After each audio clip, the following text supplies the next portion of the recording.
వస్త్రం ఉన్నది, వస్త్రం తెలుపుగా లేదు, దుమ్ముతో ఉన్నది. దీనికి సాదృశ్యముగా మనం అర్థం చేసుకోవడానికి ఒక సంఘటన జరిగింది.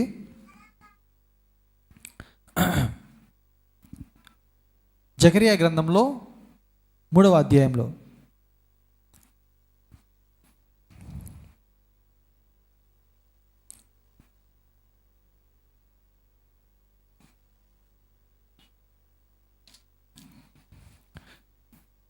మనం చూడవచ్చు. మొదటి వచనం నుంచి 7వ వచనం వరకు ఇక్కడ జరిగినటువంటి ఒక సంఘటన. మరియు యెహోవా దూత ఎదుట ప్రధాన యాజకుడైన యెహోషువ నిలవబడి ఉండుటయు, సాతాను ఫిర్యాది అయి అతని కుడిపార్శ్వమున నిలవబడుటయు అతడు నాకు కనపర్చెను. యాక్చువల్గా జకరియా దర్శనం చూస్తున్నాడు. దర్శనంలో ఈ విషయం అంతా కూడా తెలియపరుస్తున్నాడు. సాతాను, యెహోవా నిన్ను గద్దించును, యెరూషలేమును కోరుకొను యెహోవా నిన్ను గద్దించును, ఇతడు అగ్నిలో నుండి తీసిన కొరవి వలనే ఉన్నాడు కదా అని యెహోవా దూత సాతానుతో చెప్పాను. ఈ సంభాషణ జరుగుతూ ఉంటే జకరియా దర్శనంలో చూస్తున్నాడు. దేవుడు జకరియాకు ఈ దర్శనం ఇస్తున్నాడు. ఆ దర్శనంలో ఏం జరుగుతుంది? యెహోషువ కనబడుతున్నాడు. యెహోషువ ఎవరు? ప్రధాన యాజకుడు. ఆ టైంలో మందిరానికి ప్రధాన యాజకుడిగా నియమింపబడినటువంటి వ్యక్తి. మోషే శిష్యుడైన యెహోషువ కాదు ఈయన. తెలుసు కదా మీకు అందరికీ, చాలాసార్లు చెప్పాను.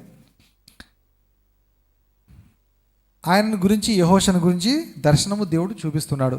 ఎవరెవరు నిలబడ్డారు? సాతాను ఉన్నాడు, యెహోవా దూత ఉన్నాడు, ఇక్కడ యెహోషువ కనబడుతున్నాడు. ఎలా కనబడుతున్నాడు యెహోషువ? ఆయన యొక్క వస్త్రములు మురికైపోయినట్టుగా దర్శనంలో చూస్తున్నాడు. మురికైపోయిన వస్త్రములు, మలిన వస్త్రములు ధరించుకున్నట్టుగా చూస్తున్నాడు. సాతాను ఏం చేస్తున్నాడు? ఫిర్యాదు చేస్తున్నాడు, కంప్లైంట్ చేస్తున్నాడు దేవుని దగ్గర. ఈయన గురించి ఫిర్యాదు చేస్తున్నాడు. ఈయన వస్త్రాలు మలినమైపోయినాయి, అంటే ఈయన అపవిత్రుడు, ఈయన యోగ్యుడు కాదు, ఈయన పాపాత్ముడు, ఈయన్ని నువ్వు ప్రధాన యాజకుడిగా పెట్టుకున్నావు ఏంటి అని కంప్లైంట్ చేస్తున్నాడు సాతాను దేవుని దగ్గర యెహోషువను గురించి.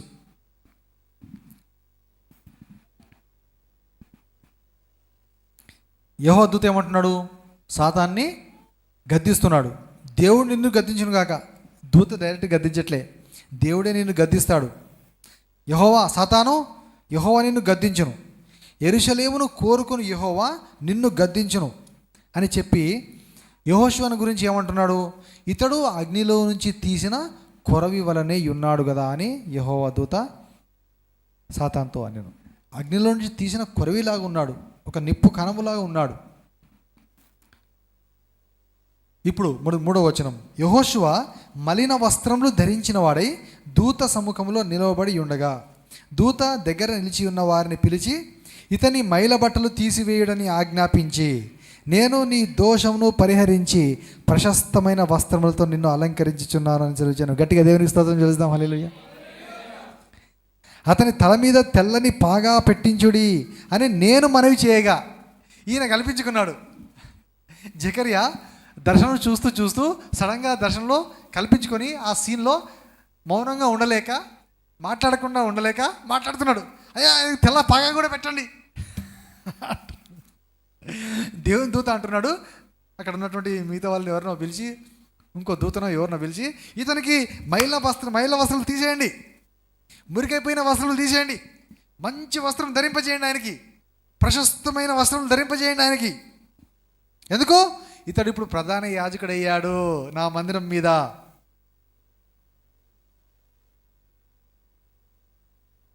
ఇప్పుడు అగ్నిలోంచి తీయబడిన కొరవిలాగా అయిపోయాడు. అతని పాపములు ఏం చేయబడుతున్నాయి? పరిహరించబడుతున్నాయి. అతని పాపము నేను కడిగి వేస్తున్నాను, అతన్ని శుద్ధిగా చేస్తున్నాను. ఇతని మైల బట్టలు తీసివేయుడి అని ఆజ్ఞాపించి, నేను నీ దోషమును పరిహరించి ప్రశస్తమైన వస్త్రములతో నిన్ను అలంకరించుచున్నాను. గట్టిగా దేవునికి స్తోత్రం చెప్తాం. హల్లెలూయా. ప్రశస్తమైన వస్త్రం అని ఇందాక మనం ఎక్కడ చదివాము? ప్రకటన 19వ అధ్యాయంలో చదివాం. ఈ వధువు గొర్రెపిల్ల వివాహోత్సవంలో పాల్పొందడానికి ఎలాంటి వస్త్రములు ధరించుకుంటుంది? ప్రశస్తమైన వస్త్రములు ధరించుకుంటూ ఉన్నది.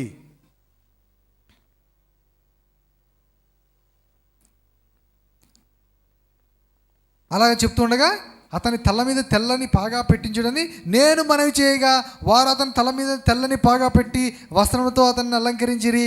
యెహోవా దూత దగ్గర నిలిచి ఉండేది. ఈ జకరియా ప్రవక్త ఏమైతే మనవి చేశాడో, రిక్వెస్ట్ చేశాడో దాన్ని దేవుడు అంగీకరించాడు. ఈయన సలహా ఇచ్చాడు. ఈ ప్రవక్త జకరియా ప్రవక్త సలహా ఇస్తే ఆ సలహాను దేవుడు స్వీకరించి అతని తల మీద ఏం పెట్టించారు? పాగా పెట్టించారు. ఒక కిరీటానికి గుర్తుగా, ఒక అధికార సూచనగా. ఇతన్ని ఏమని పిలిచారు ఇక్కడ? ఎవరైనా యెహోషువ ఎవరు చెప్పండి? యెహోషువ ఎవరు? యెహోషువ ఎవరు? ప్రధాన యాజకుడు. ప్రధాన యాజకునికి ఉండే వస్త్రములు ఏమున్నాయో మీకు తెలుసా? ఎక్కడుంది అది? నిర్గమకాండంలో మనం చదువుదాం తర్వాత. యాజకునికి వస్త్రంతో పాటు తెల్లని పాగా కూడా ఉంటుంది. కాబట్టి బహుశా అది గుర్తొచ్చిందేమో ఈ జకరియాకు, ప్రవక్తకి గుర్తొచ్చినట్టుంది. అయ్యా ఆయనకి పాగా కూడా పెట్టించండి, అతను ప్రధాన యాజకుడు కదా అంటున్నాడు. హల్లెలూయా. సో అలాగూ అతని మైల వస్త్రములు తీసివేయబడ్డాయి. అంటే మలినమైన వస్త్రములు అంటే పాపము. ఇప్పుడు ఆయన పాపము పరిహరించబడింది. అతను ఇప్పుడు పవిత్రుడయ్యాడు, పరిశుద్ధుడయ్యాడు, రక్షణ పొందిన వాడైపోయాడు. నా మందిరంలో నా సేవ చేయడానికి ఇప్పుడు యోగ్యుడు, యాజకత్వం పొందడానికి ఇప్పుడు అతడు అర్హుడయ్యాడు. అతడు అర్హుడు కనుక ప్రకటనలో మనం చదివిన మాట ఏంటి? సార్దీస్ సంఘానికి, మీలో కొంతమంది అర్హులు ఉన్నారు, వారికి నేను తెల్లని వస్త్రము ధరింపజేస్తాను. ఇప్పుడు యెహోషువ ఏమయ్యాడు? అర్హుడయ్యాడు, యాజకత్వం చేయడానికి అర్హుడయ్యాడు. కాబట్టి నేను అతనికి తెల్లని వస్త్రమును ధరింపచేస్తున్నాను అని అంట.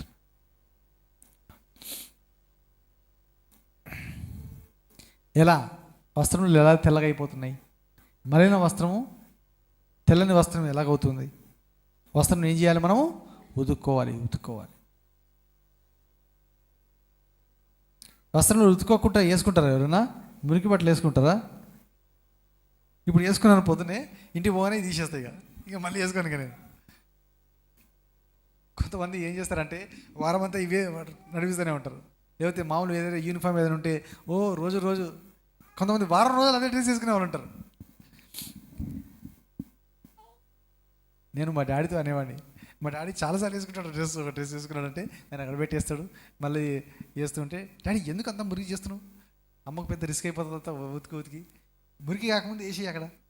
అప్పుడు ఉతికేటప్పుడు ఎక్కువ భారం ఉండదు, ఎక్కువ కష్టం ఉండదు, లైట్గా మురికుంటే పోతుంది తొందరగా అంటుంటా. కొంతమంది వేసుకుంటుంటారు, అదే డ్రెస్ వేసుకుంటూ ఉంటారు చాలాసార్లు. మురికి అయిపోయిందాక, నల్లగా అయిపోయిందాక రొప్పేస్తుంది దాన్ని. వద్దు.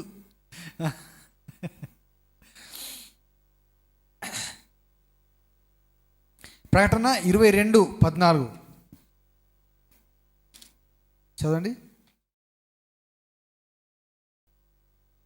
జీవవృక్షమునకు హక్కు గలవారై గుమ్మముల గుండా ఆ పట్టణంలోనికి ప్రవేశించినట్లు తమ వస్త్రములను ఉతుకువారు ధన్యులు. గట్టిగా దేవునికి స్తోత్రం చేద్దాం. హల్లెలూయా. ఏం చేస్తారంట? వస్త్రాలని ఉతుకుకొనువారు ధన్యులు. ఉతుకుకొనువారు. దేనికి హక్కు ఉన్నది వీరికి? జీవవృక్షమునకు హక్కు ఉన్నది. ఆ గుమ్మల గుండా ఆ పట్టణంలోనికి ప్రవేశించున్నట్లు తమ వస్త్రములను ఉతుకుకొనువారు ధన్యులు. అంటే ఆ పట్టణంలోనికి వెళ్ళడానికి ముందు ఏం చేయాలంట? వీరందరూ తమ వస్త్రములను ఉతుకుకొనవలెను. ఉతికి ఏం చేసుకోవాలి? వస్త్రాలను ఉతికి తెలుపు చేసుకొనవలెను. అప్పుడే వాళ్ళకి ప్రవేశం ఉన్నది, ఎంట్రీ ఉన్నది. ఎక్కడికి వెళ్ళడానికి? పరలోక పట్టణంలోనికి వెళ్ళడానికి.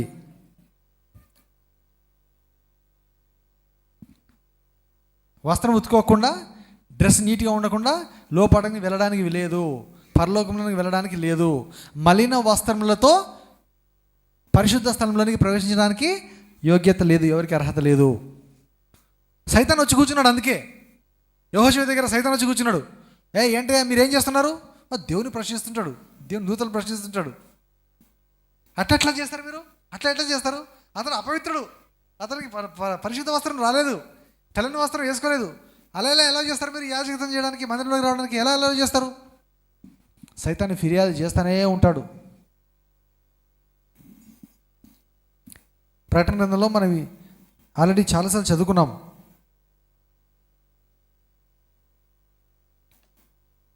సాతాను తన దేవుని ప్రజలందరి మీద ఎప్పుడు నేరారోపణ చేయడం, ఫిర్యాదు చేయడం, దాని గురించి చదువుకున్నాం కదా.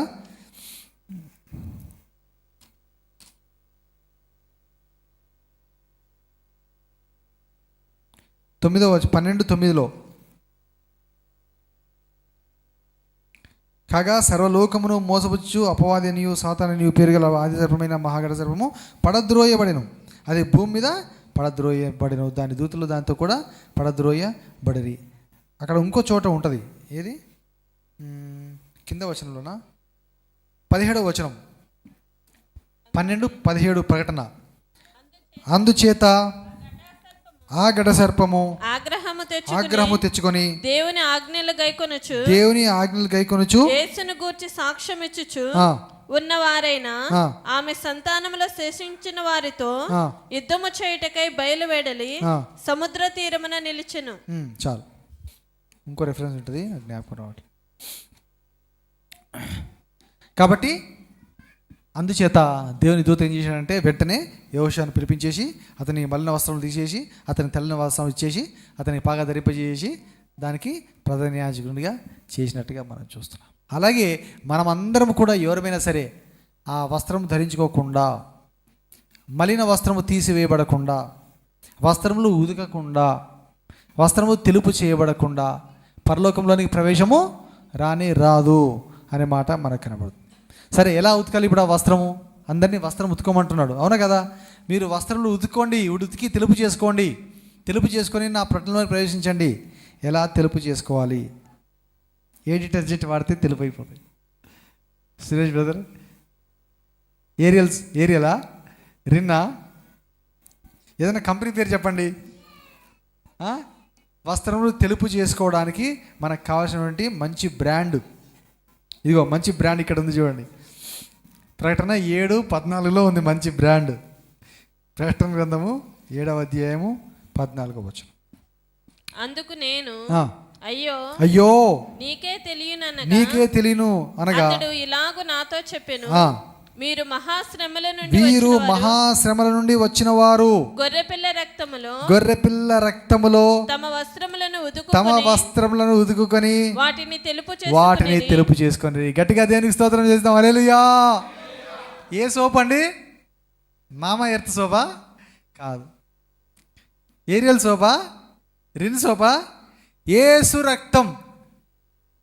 యేసు రక్తంలో తమ వస్త్రములు ఉదుకొని తెలుపు చేసుకొని. యేసు రక్తం ఏ కలర్ ఉంటుంది? ఎరుపు రక్తం ఉంటుంది. రక్తంలో బట్టలు నానబడితే ఏం కావాలి? మొత్తం రెడ్ అయిపోవాలి కదా, ఎరుపు అయిపోవాలి కదా. కానీ యేసు రక్తంలో వస్త్రం ఉదుక్కుంటే ఏమవుతుందంట? తెల్లగా అయిపోతున్నాయా? చూడండి ఎంత చక్కగా ఉంది. ఇక్కడ వస్త్రములు ఉదుక్కునుట అంటే అర్థం ఏమిటి? ఈ లిటరల్గా ఈ వస్త్రములు కాదు, మన పాపములు కడిగి వేసుకునుట. అందుకే చెప్తున్నాడు అక్కడ. మాలిన్యం వస్త్రము అంటే పాపము, చీకటి, మనలో నుండి తీసి వేసుకునుట.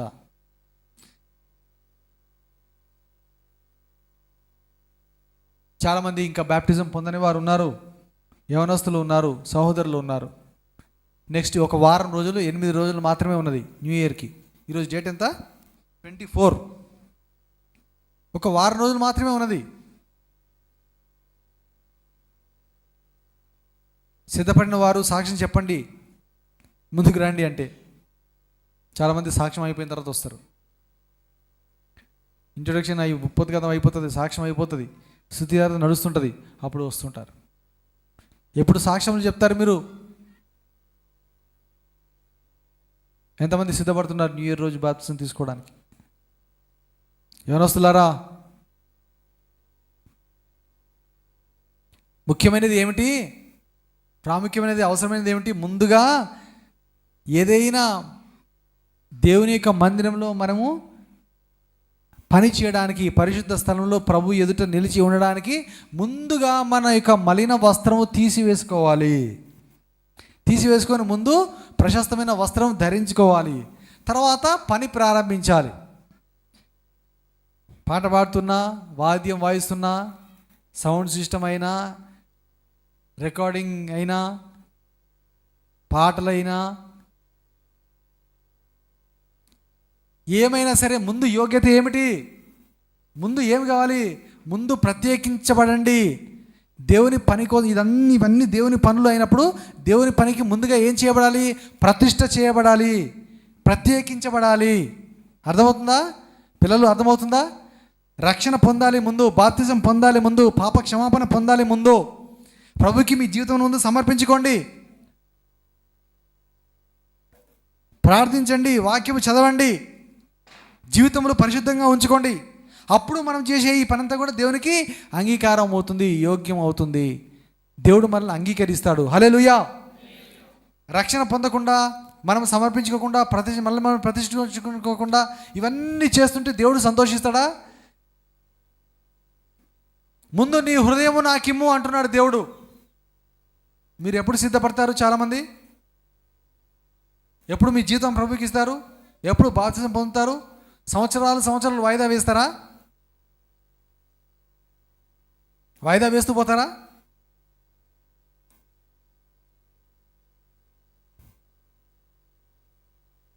ముందు మీరు రక్షణ పొంది, బాప్తిజం పొంది అప్పుడు ఇవన్నీ పనులు చేయండి అంటే అందరూ అక్కడ కింద కూర్చోవాలి. కాబట్టి చాలామంది, కొంతమంది ఆల్రెడీ మీరు బాప్తిజం పొందారు, సిద్ధపడ్డారు. ఇంకా కొంతమంది ఉన్నారు కదా, యవనస్తులు ఉన్నారు, పిల్లలు, సిస్టర్స్, బ్రదర్స్ ఉన్నారు. ఎందుకు వాయిదా వేస్తున్నారు మీరు? ఎందుకు ప్రభుకి మీ జీతం ఇవ్వడం లేదు?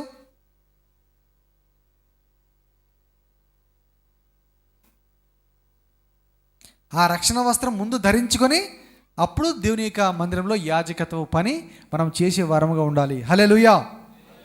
అలాగూ తెల్లని వస్త్రములుగా మరి పోల్చి, అంటే మనల్ని పరిశుద్ధులుగా మార్చి ప్రభు చేస్తున్నాడు. తన పరిశుద్ధ రక్తంలో మనల్ని కడిగి, ఆ రక్తంలో కడుక్కోమంటున్నాడు.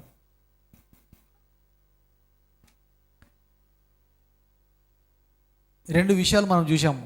ఎవరు ఈ తెల్లని వస్త్రం ధరించుకుంటున్నారో, ఒకటేమో అర్హత కలిగిన వారు, అనగా తమను అపవిత్ర పరచుకొని వారు. ఇంకోటి ఇక్కడ మనం చదివాము 7వ అధ్యాయంలో ప్రకటనలో, హతసాక్షులుగా మారినటువంటి వారు. వీరు ఎవరు? మహాశ్రమల నుండి వచ్చిన వారు. ఏం కలిగింది వాళ్ళకి?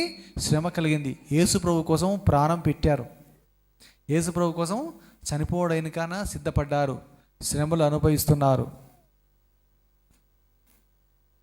అలాంటి వారు తెల్లని వస్త్రములు ధరించుకొని ఏం చేస్తారంట? ప్రభుతో పాటు సంచరిస్తారంట. యేసు ప్రభు ఎక్కడికి వెళ్తే అక్కడికి ఆయనతో పాటే వెళ్తారంట. నేను ఇంతకుముందు ఒకసారి కొన్నిసార్లు చెప్పినట్టున్నా, పరలోకంలో అందరికీ ఒకటే కామన్ ప్లేస్ అంటూ ఉండదు. ఏమి కామన్ ప్లేస్ అంటూ ఉండదు. చిన్నపిల్లలు చనిపోయిన వారికి ఒక ప్రత్యేకమైన స్థలం ఉంటుంది. దేవునికి గొప్ప పరిచర్య సేవ చేసిన వారికి ఒక ప్రత్యేకమైన స్థలం ఉంటుంది. సాధారణంగా మామూలుగా ఉన్న విశ్వాసులకు ఒక ప్రత్యేకమైన స్థలం ఉంటుంది. కానీ హతసాక్షులైన వారికి ఇంకొక ప్రత్యేకమైన స్థలం ఉంటుంది. హల్లెలూయా. హతసాక్షులు అయిపోయిన వారు, ప్రభు కొరకు బహుగా శ్రమ పండి క్రీస్తు కొరకు చనిపోయిన వారు, క్రీస్తు నామం కొరకు హతసాక్షులుగా చేయబడిన వారు, వారికి ఇంకో ప్రత్యేకమైన స్థలం ఉంటుంది. ఇలాగూ అనేక డివిజన్స్, పార్టీషన్స్ ఉంటాయి దేవుని యొక్క రాజ్యంలో వారు ఉండడానికి.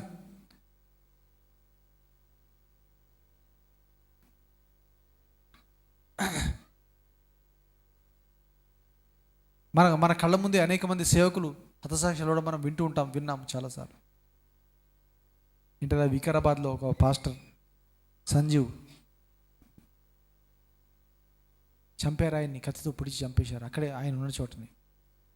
ఆ స్వామి అనే పాస్టర్ ఆయన మన ట్యాంక్ పైన వెళ్తూ బైబిల్ పంచుతూ వెళ్తున్నాడంట, న్యూ టెస్టిమెంట్ బైబిల్. మనం పిలిచాము ఆయన్ని, మేడే రోజు వాకింగ్ చెప్పాడు. వెళ్ళిపోయిన తర్వాత అదే సంవత్సరం వేరే టైంలో ఎప్పుడో ఆయన అక్కడ పంచుతున్నప్పుడే రకరకాలుగా వేధించి ఆయన్ని కొట్టారు. కానీ ఏమైపోయింది? ఆయన చాలా రోజులు పడకలో ఉండి తర్వాత చనిపోయాడు కొమ్మలో ఉండి. ఈ మధ్య అక్కడ ఏంటి, మన నార్త్ ఈస్ట్లో ఆ స్టేట్ ఏంటి, మణిపురా, ఎంతమందిని చంపారు. ప్రపంచంలో అనేక చోట్ల అలా ఇంకా చేస్తూ ఉన్నారు. అనేక దేశంలో ఈ విధంగా ఆరాధించుకోవడానికి స్వేచ్ఛనే లేదు. నార్త్ కొరియా, రష్యా, చైనాల్లో కొంతమంది కొన్ని చోట్ల చేసుకుంటారు బహిరంగ కాకుండా. ఇస్లాం దేశములు, ప్రపంచంలో అనేక స్థలములు ఉన్నాయి, ఆరాధించుకోవడానికి స్వేచ్ఛ లేదు, పర్మిషన్ లేదు, చంపేస్తారు, లేకపోతే జైల్లో పెట్టేస్తారు, వార్నింగ్ ఇచ్చేస్తారు. మనకెంత భాగ్యం ఉన్నది, ఎంత కృప ఉన్నది. వారి మీద దేవుని కృప ఎక్కువ ఉందా, మన పైన ఎక్కువ ఉందా? ఎంత ఎక్కువగా ఉన్నది మన పైన దేవుని కృప. ఇంకా స్వేచ్ఛ కలిగి ఉన్నాం. నేనైతే మీలో కూడా అందరూ ప్రార్థన చేసి ఉంటారు. ప్రార్థన చేస్తూ ఉన్నా, ప్రభువా మా దగ్గర బీజేపీ రావద్దు ప్రభువా అంటే ఓ రకమైన భయం ఉండింది. ఈ బీజేపీ వాళ్ళు కొంపదీసి వస్తారా ఏంటి, గవర్నమెంట్ ఫామ్ చేస్తారా ఏంటి, వచ్చి నానా రకాలైన రూల్స్ పెడతారా ఏంటి అని కొంచెం భయం వేసింది. ఈ చర్చిలకు పర్మిషన్లు ఇవ్వకపోవడం, ఏంటి కొత్త కొత్త రూల్స్ పెట్టడం, ఇవన్నీ ఎన్ని చేస్తారో అని అనుకున్నాం. కానీ దేవుని యొక్క మహాకృప వలన ఓకే టీఆర్ఎస్ వచ్చినా పర్వాలేదు, కాంగ్రెస్ వస్తే ఇంకా బాగుండు అనుకున్నాం. దేవుడు కాంగ్రెస్కి పర్మిషన్ ఇచ్చాడు, అధికారం ఇచ్చాడు. దేవుని ఆలోచన, దేవుని సంకల్పం. మన పడంచర్లో రాలేదు కానీ పడంచర్లో కాంగ్రెస్ రాలేదు కానీ గవర్నమెంట్, స్టేట్ గవర్నమెంట్ కాంగ్రెస్ వచ్చింది. అధికారులను నియమించేవాడు దేవుడే, తీసివేసేవాడు దేవుడు. మన తలంపు ఒక రకంగా ఉంటుంది, దేవుని తలంపు ఒక రకంగా ఉంటుంది. నేను ఎప్పుడైనా ఎవరికైనా పోయి ఓటేస్తే వాళ్ళు ఓడిపోతారు.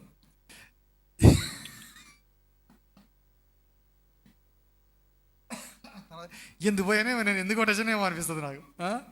ఓటు అయిపోతే బాగుండు అనిపిస్తుంది నాకు. ఆ రోజు నిజానికి నాకు జస్ట్ లాస్ట్ 4:30 తర్వాత వరకు కూడా నాకు వీలు కాలేదు. ఓ డ్యూటీ ఉంది, ఇంకేదో వేరే పనులు కూడా పడ్డాయి. కానీ మొత్తానికి లాస్ట్ మూమెంట్లో పోయి అక్కడ పోయి వేసాను.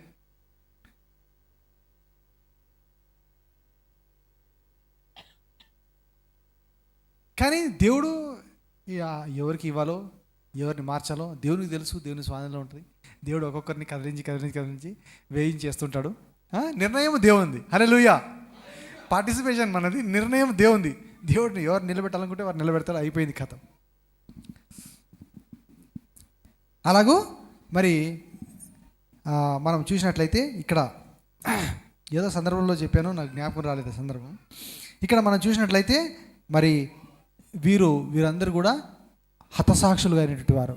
మనం ఆయన గురించి చెప్పుకున్నాం, హతసాక్షుల గురించి చెప్పుకుంటూ అట్లా వెళ్ళాను కదా. కాబట్టి ఈ గవర్నమెంట్లో మరి మనకు ప్రొటెక్షన్ అనేది ఉన్నది. మనకు హింస అనేది లేదు, క్రైస్తవులకు అన్యాయం అనేది ఉండదు. దేశంలో అక్కడ సెంటర్లో కూడా కాంగ్రెస్ గవర్నమెంట్ రావాలని ప్రార్థన చేయండి దయచేసి. సర్వేస్లో వాళ్ళు చెప్తున్నారు ఏంటంటే బీజేపీ వస్తుందని వారు చెప్తున్నారు. కానీ ప్రార్థన దేవుని ఆలోచనను మార్చగలదు. మన ప్రార్థన దేవుని ఆలోచనను మార్చగలదు, పరిస్థితిని మార్చగలదు. హల్లెలూయా. దేవుడు పరిస్థితిని మార్చాలని ప్రార్థన చేయాలి మనం. మూడోసారి ఆ సర్వే ప్రకారమే వాళ్ళు వచ్చారనుకో, చాలా క్లిష్టమైన భయంకరమైన పరిస్థితులు మనకు వస్తాయి, ప్రమాదకరమైన పరిస్థితులు వస్తాయి. క్రైస్తవులకు ఆరాధించడానికి స్వేచ్ఛ తగ్గిపోతుంది, చాలా తగ్గిపోతుంది.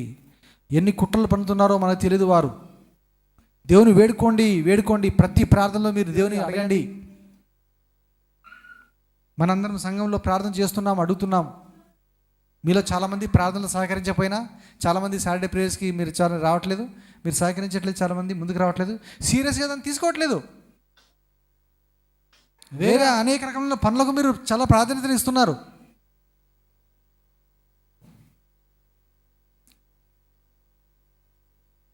మీరు గమనిస్తున్నారా? ఎప్పుడైనా ఏదైనా సాటర్డే ప్రేయర్ డుమ్మా కొడుతున్నారా? ఎప్పుడైనా సండే డుమ్మా కొడుతున్నారా? నాకు మీలాగా పనులు ఉండే అనుకుంటారా? మీరు మీలాగా నాకు పనులు ఉండే అనుకుంటారా? మాకు ఫ్యామిలీ కాదా? మాకు పిల్లలు కారా? మేము అటు ఇటు పోవాలని మాకు ఉండదా?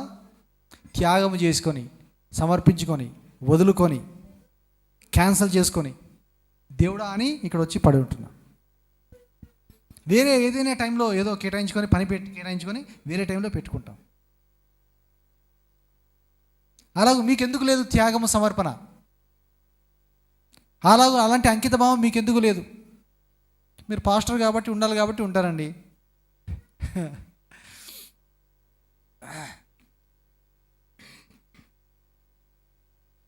ప్రార్థన చేద్దాం.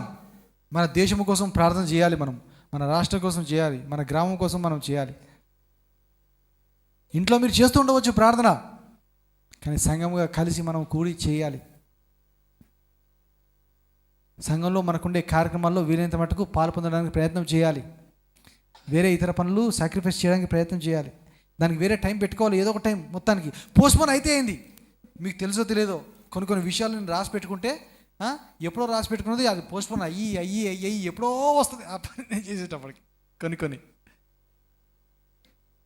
కొట్టేసి మళ్ళీ రాస్తా అంటే పోస్ట్పోన్ అయిపోతుంటాయి కొన్ని. అలా ఎందుకు? ముందు ప్రేయర్కి ప్రాధాన్యత ఇవ్వాలి అని, ఆరాధనకు ప్రాధాన్యత ఇవ్వాలి అని. ఎన్నో పోస్ట్పోన్ అయిపోతూనే ఉంటాయి. మీరేం చేస్తారు చాలామంది, ఈరోజు ఇది ప్రోగ్రామ్ ఉంది కాబట్టి ఓకే ప్రేయర్ క్యాన్సిల్, ఆ పని మనం ముగించుకుందాం, ఆ పని చేసుకుందాం అనుకుంటారు మీరు. మరి నేను క్యాన్సిల్ చేసుకొని వెళ్తే అవుతుందా? మరి నేను ఇక్కడ మీ అందరి కోసం నేను ఇక్కడ కూర్చుంటే మీరేమో బయట తిరుగుతుంటారు చాలామంది. ఇది న్యాయమా?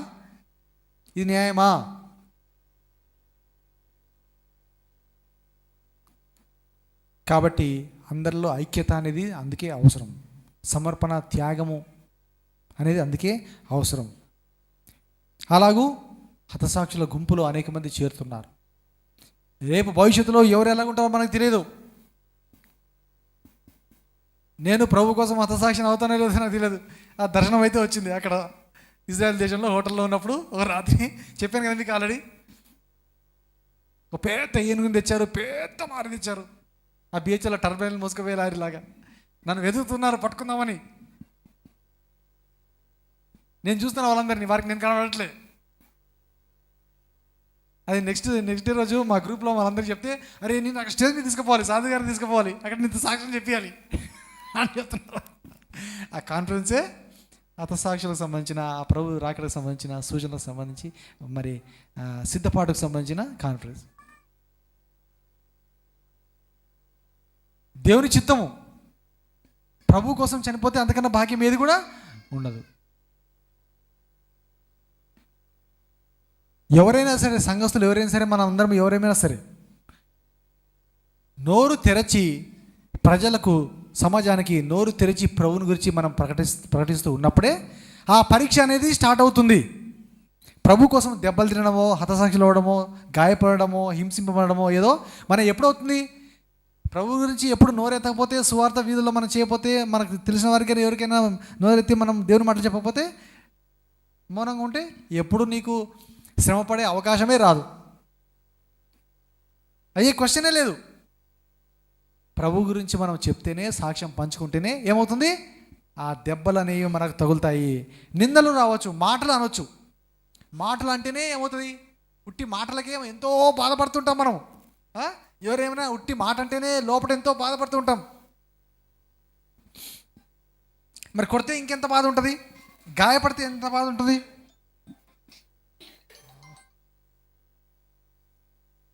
కదా?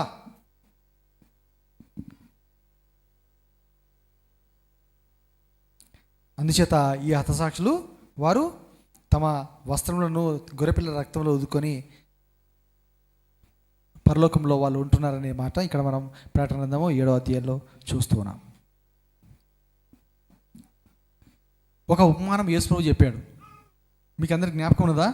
మత్తయి సువార్త 22వ అధ్యాయంలో ఒక ఉపమానం చెప్తున్నాడు. సేమ్ దీని గురించి ఆ ఒకే ఉపమానం.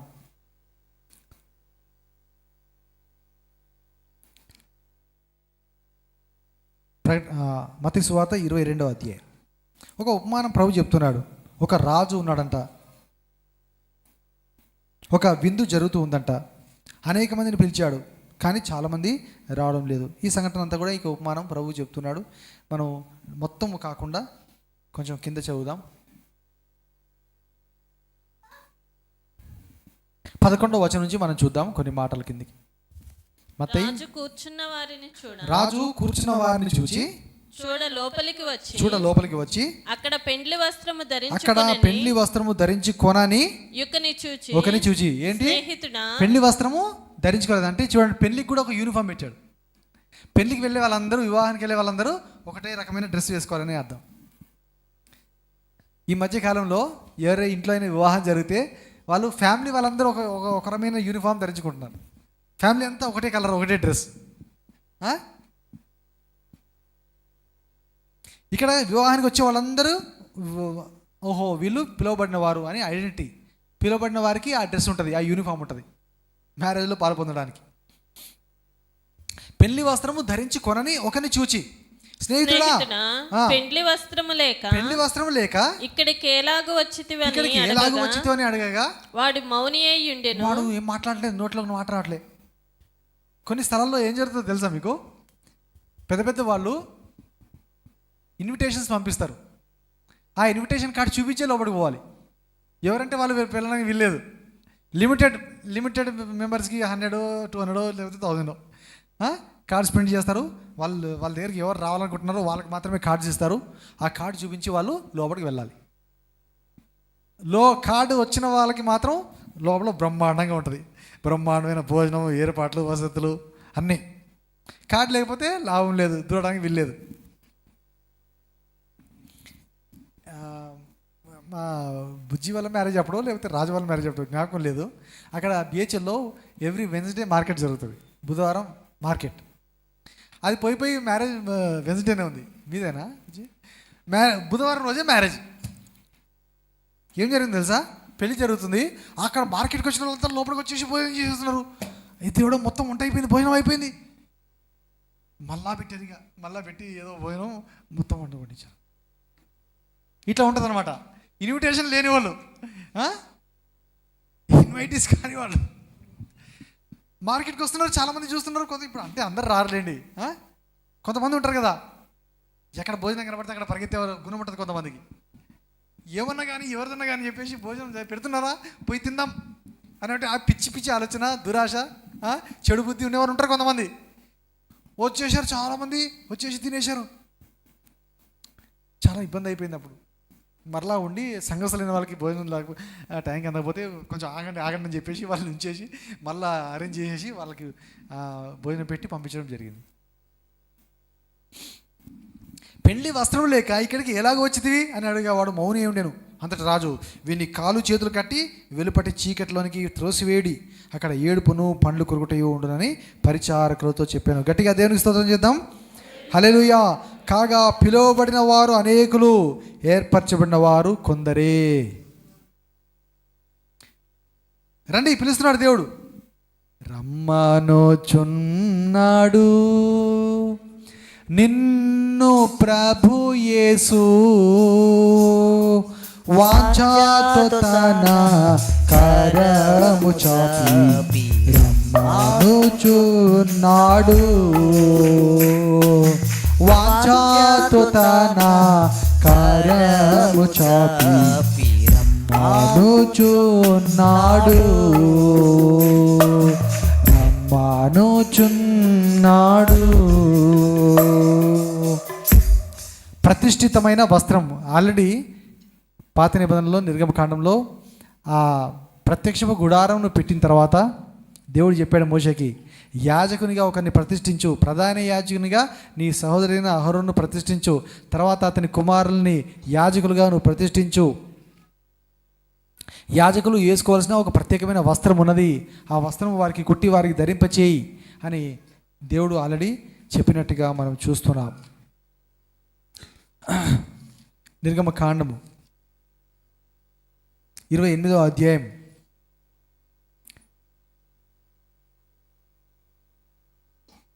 2వ వచనం. అతనికి అలంకారమును ఘనతయు కలుగునట్లు నీ సహోదరుడైన అహరోనుకు ప్రతిష్ఠిత వస్త్రములు కుట్టవలెను అని చెప్తున్నాడు. ఆ వస్త్రంలో ఏమేమి ఉన్నాయి తెలుసా? 4వ వచనం. పతకము, ఏఫోదు, నిలువుటంగి, విచిత్రమైన చొక్కాయి, పాగా, దట్టియు వారు కుట్టవలసిన వస్త్రములు. ఎవరు ధరించుకున్నారు ఈ వస్త్రములు?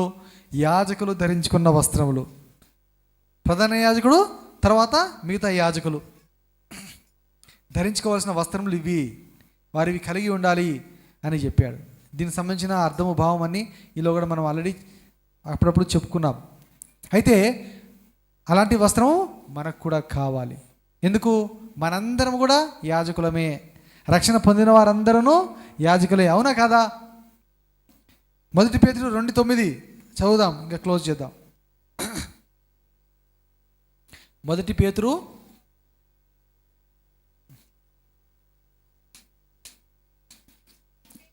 అయితే మీరు చీకటిలో నుండి ఆశ్చర్యకరమైన తన వెలుగులోనికి మిమ్మును పిలిచిన వాని గుణాతిశయములను ప్రచురము చేయు నిమిత్తము, ఇది కారణము. ఏర్పరచబడిన వంశమును, రాజులైన యాజక సమూహమును, పరిశుద్ధ జనమును, దేవుని సొత్తైన ప్రజలునై ఉన్నారు. మనందరినీ పిలుస్తున్నాడు దేవుని యొక్క యాజకులు అని, రాజులైన యాజక సమూహం అని, ఏర్పరచబడిన వంశము అని, పరిశుద్ధ జనాంగము అని, దేవుని సొత్తైన ప్రజలని దేవుడు మనల్ని పిలుస్తున్నాడు. ఎంత గొప్ప భాగ్యం. సంఘం అంటే ఎవరు? యాక్చువల్గా వీరే. సంఘం అనగా తెల్లని వస్త్రము ధరించుకున్నవారు, మలిన వస్త్రం తీసివేసుకున్నవారు, తమ వస్త్రములను గొర్రెపిల్ల రక్తంలో కడుక్కున్నవారు. హల్లెలూయా. మరి చాలామంది ఇంకా కడుక్కోలేదు. మీ పాపములు కడిగి వేసుకోండి గొర్రెపిల్ల రక్తములో. అప్పుడు క్రీస్తు మనకు ఒక వస్త్రం ఇస్తాడు, రక్షణ వస్త్రం ఇస్తాడు, నీతి వస్త్రం మనకు ధరింపజేస్తాడు. అలాంటి వస్త్రం ధరించుకొని మనము ఆ గొర్రెపిల్ల పెళ్లి విందులో పాలు పొందుతాము. ఇందాక చదువుకున్న మాట ఒకసారి చదివి మనం ముగించుకుందాం. ఈ ప్రకటన 19వ అధ్యాయంలో జరుగుతూ ఉన్నది. గొర్రెపిల్ల యొక్క వివాహము జరుగుతున్నది. ఎక్కడి నుంచి చదువుదాము? 19వ అధ్యాయం 6-7 వచనాలు చదువుదాం. అప్పుడు గొప్ప జన సమూహపు శబ్దమును, విస్తారమైన జలముల శబ్దమును, బలమైన ఉరుముల శబ్దమును పోలిన యొక్క స్వరము సర్వాధికారియు ప్రభువునగు మన దేవుడు ఏలుచున్నాడు, ఆయనను స్తుతించుడి. గొర్రెపిల్ల వివాహోత్సవ సమయము వచ్చినది. ఆయన భార్య తన్ను తాను సిద్ధపరచుకొని ఉన్నది. గనుక మనము సంతోషపడి ఉత్సాహించి ఆయనను మహిమపరచెదమని చెప్పగా వింటిని. ఆమె ధరించుకోవడానికి ఇప్పుడు మనం చదువుకున్నాం, ప్రశస్తమైన వస్త్రములు ధరించుకొని ఉన్నది. సిద్ధపడ్డారా? సిద్ధపడుతున్నారా? ఇంకా సిద్ధపడటం లేదా? బాప్తిజంకు ఇంకా అనేక మంది సిద్ధపడలేదు, కొంతమంది సిద్ధపడ్డారు, కానీ ఇంకా కొంతమంది సిద్ధపడలేదు. అనగా ప్రభు యొక్క వధువు సిద్ధము కాలేదు ఇంకా అని ప్రభు చూస్తున్నాడు. ప్రభు సిద్ధంగా ఉన్నాడు. పెళ్లి కుమారుడు ఏం చేశాడు? ముందు మొత్తం సూట్ వేసుకొని వచ్చి రెడీగా కూర్చున్నాడు, కానీ ఇంకెవరు రాలేదు? కాబోయే భార్య రాలేదు, కాబోయే వధువు రాలేదు. వధువు కోసం ఎదురు చూస్తున్నాడు వరుడు.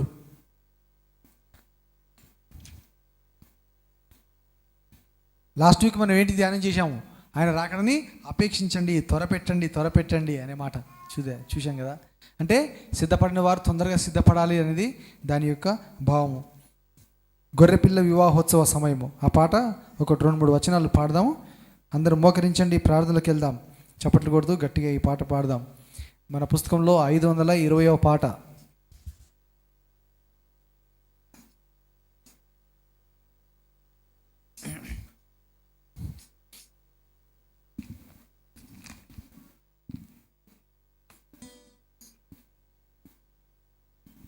మొదటి 3 వచనాలు దీంట్లో పాడదాం.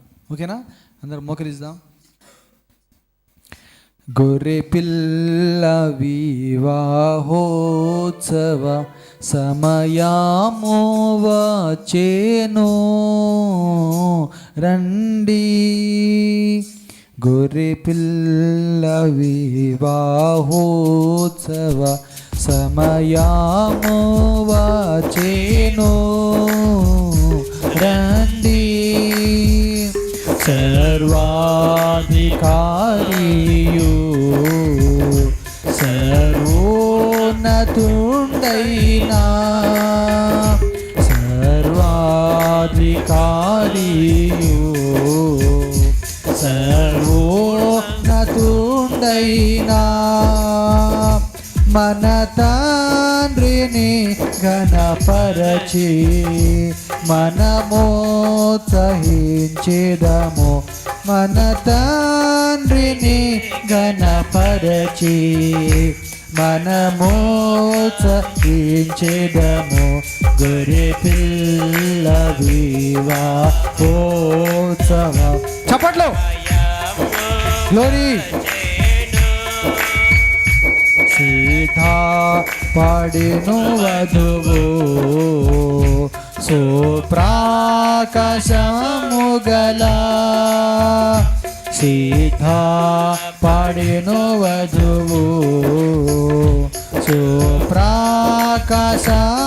గల నిర్మల వస్త్రములతో నాలంకరించుకొని నిర్మల వస్త్రములతో నాలంకరించుకొని గొర్రె పిల్ల వివాహోత్సవ సమయము వచ్చెను రండి పరిశోధుల నీతి క్రియలే అవస్త్రములు పరిశోధుల నీతి క్రియలే వస్త్రములు పిల్ల రక్తముతో శుద్ధి నొందిన వారు రక్తముతో శుద్ధి నొందిన వారు గొర్రె పిల్ల వివాహోత్సవ సమయము వచ్చెను రండి వివాహోత్సవ సమయము వచ్చెను రండి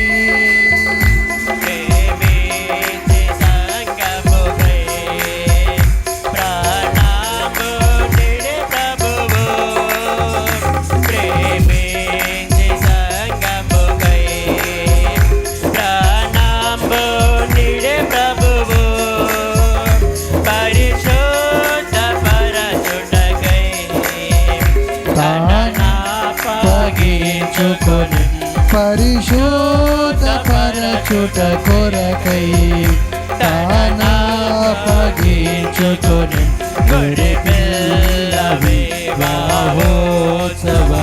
సమయము వచ్చెను రండి గొర్రె పిల్ల వివాహోత్సవ సమయము వచ్చెను రండి. ప్రార్థన చేసుకుందాం. ఇంకా సిద్ధపడని వారు, మలిన వస్త్రము తీసివేసుకునేవారు సిద్ధపడండి. బాప్తిసము ఏర్పాటు చేయబడుతున్నది. అవకాశం సద్వినియోగం చేసుకోండి. వాయిదా వేయకండి. రక్షణ పొందండి. క్రీస్తు రక్తంలో మీ పాపములు కడిగి వేసుకోండి. ప్రభు రాకడికి సిద్ధపడదాం. ప్రభు వరుడుగా సిద్ధముగా ఉన్నాడు. వధువు ఇంకా సిద్ధపడలేదు. గొర్రెపిల్ల వివాహోత్సవము జరగనై ఉన్నది. సంగమా సిద్ధపడండి.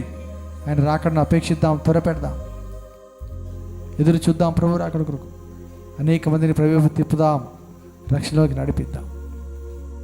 ప్రభువా మాతో మాట్లాడిన వందన. అందరికీ ప్రభు తెరని వస్త్రము యోగ్యత అర్హత మాకు దయచేయండి. అందరినీ అర్హులుగా చేయండి నాయనా. రక్షించండి, నడిపించండి. మీ సన్నిధి ఆత్మకార్యం జరిగించండి. వాక్యాన్ని అందరి హృదయాల్లో ఫలింపచేయండి, దీవించండి. యేసు పరిశుద్ధ నామమున ప్రార్థిస్తున్నాను తండ్రి. అలాగే పల్ల ఆత్మలోకి వెళ్దాం. అయినా మీకు స్తోత్రాలు, వందనాలు. ఈ రొట్టె